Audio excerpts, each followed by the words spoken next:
Ρίσκο, χαλάει ο κόσμος. Θα μιλήσουμε για πάπες τώρα στον τελευταίο γύρο, φίλε Παντελή μου. Θα δούμε λοιπόν 12 ονόματα στο video wall, στα εισάρθημα τετράγωνα της μεγάλης οθόνης. Παρακαλώ κύριε σκηνοθέτα μου, αν έχετε την καλοσύνη. Κλίμης, Βενέδικτος, Ουρβανός, Βαλέριος, Βαλδουίνος, Σίξτος, Πίος, Ινοκέντιος, Πέτρος, Λορέντσο, Φραγκίσκος και τέλος Μαξιμιλιανός. Ωραία το είπα.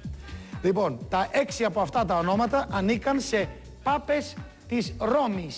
Ποια είναι αυτά τα 6? Ο χρόνος μετράει από τώρα. Χειροκρότημα. Καλή επιτυχία στο Παντελή μου. 60 δευτερόλεπτα. Πάπες της Ρώμης. 4, 5. Άλλο ένα. Επαλήθευση. Επαλήθευση.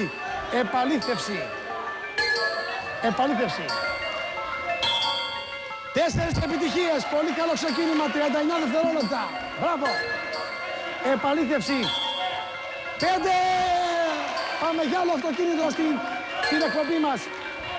29 δευτερόλεπτα. 5. Συνέχισε. Κλείνει Βαλέριος. Ανήκει Ουρβανός. Γρήγορα εδώ. Αγωνία. 6. Συγχαρητήρια. 6 επιτυχίες. 6 επιτυχίες. Παραλήρημα, 7ο αυτοκίνητο. Ένας απίστευτος απολογισμός. Διακοπή. Επιστρέφω σε λίγα δευτερόλεπτα.